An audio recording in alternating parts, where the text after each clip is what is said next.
What's going on, guys? Logan JYA here, and we ended up topping locals with a new choice, the mighty Adamancipators. You might have seen a previous profile on here, but we brought it back to life in the current format. This deck is savage against the Unchains, the Tearlaments, and all the mother shenanigans. Without further ado, let's get into it.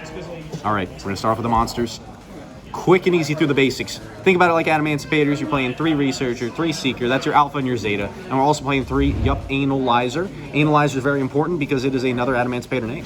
Moving on from there, the extension, triple copy's a Supplier, triple copy's a Guardian. That's what makes this deck insane, is that you can play through hand traps so easily. This isn't the only enabler, but it makes it so free. You're never going to get Nibiru'd. If you get Nibiru'd, it's your own flipping fault. So just don't let it happen, okay? Don't be dumb. Yeah, don't be dumb. Let's move on. 2 copies of Doki and 2 copies of this awesome card of name I can't remember. Double normal summon / a extender reborn. I wouldn't play more Dokis. It's the most susceptible to hand traps. It's not a great starter. You rather hit it off your names later. So I'm pretty happy with those numbers. And then we got some one-offs. The 1 Blue Rock for the drawing cards and the 1 Tackle Crusader. Book of Mooning and bouncing back spells and traps. It's actually very legitimate. I was playing against Labyrinth today, and I kept this under an Abyss Dweller as a means of playing around skill drain. So keep those things in mind. Pretty good. And then, of course, the best engine in the deck. We've got triple copies of the Bike, 3 Wakushi, 1 Big Ben Key, 1 Soul Gaia, and 1 Soul Claw. You should play this package in Adamancipator. It brings the ceiling up immensely. And listen, you could always make the argument that Dark Ruler cooks you. Yeah, maybe it does, but you're backing up your hand with hand traps, which we're going to get into next. Just search Spell Canceller. No, don't do that with this build, but you still can play through most other forms of board breaking. Forbidden Droplets, summon Herald the Arclight, you don't got to worry about it. And even to play around Dark Ruler, if you're playing against something like Unchained or Tearlaments, guess what? You Dweller him. Nice deck. So, let's move on to the hand traps. We're playing 9 in the main, triple Nib, triple Ash, and then triple Droll. I'm thinking Droll's kind of mid.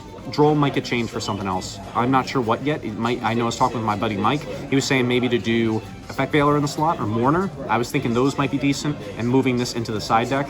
However, against the FTK decks like the Mana Diomes or anything that goes with the King Calamity combo, the Super Heavy Samurai deck, this is insane to have. Even against Tier, this is pretty good. So I'm iffy on it. What do you think? Let me know in the comments. And then the last card of the main deck is the 1 copy of Sekka's Light. It feels so nice to play a deck that can actually take advantage of this card. Still looking for a secret rare.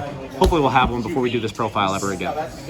Extra deck time, we'll go through it real quick. We got the 1 Risen Raptite and the 1 Dragite, your Adamancipator Synchro monsters. Don't use D-Barrier and Call Pendulum against this deck, please.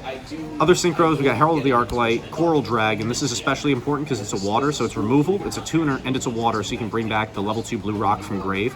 The Omega, the XL, mandatory. This is great because it makes your Barone super easy and free. There's multiple ways you can summon Barone, but this is the easiest way to do it. And then the Exceeds Dweller, the MVP, you summon it against Unchained or Tier and have a good time. Gatling Granite's an extender for your deck. You can search Researcher, Seeker, or you could also find yourself searching into Nibiru as another way to play around Dark Ruler no more, and 1 Baguska for those tricky situations. And then I play a bunch of Link monsters, IP, Unicorn, Access Code, Apollosa, and Underworld Goddess. These obviously go together. This is mostly for outing Seal Drain. I usually don't use this to clear out games. Apo I haven't summoned once, and Underworld Goddess is for Pearly.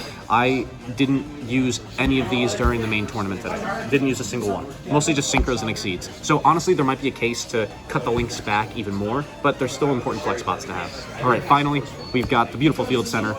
Triple copies of Gamma Seal in the side, 1 Pankratops. I'm playing the Bestial package, so 1 and 3. And then we are playing spells. You can side out the super heavies or just be diligent about what you decide to keep in and what you decide to side out. The 1 Harpies, 3 Cosmic, and 3 Droplets. So the last thing I want to talk about real quick is maybe I was over-respecting back row. I mean, this is obviously good against Unchained too. You can bring this in going first against them specifically. But I was thinking, and after talking with my friend Mike, about changing these 6 slots into 3 Sage the Floor and 3 Anti-Spell. The Anti-Spell you just bring in when you're going first. It deals with the Dark Ruler problem. It's that simple. So if you end on Arclight, your usual board, and Anti-Spell Fragrance, you just cannot lose. If you want to see what the end board looks like, I have another profile and combo tutorial on my channel that goes through it. And if you'd like me to make another one, let me know in the comments down below. Don't forget to like, comment, subscribe. See you beautiful people later. Logan JY, sign off for a great day. Peace.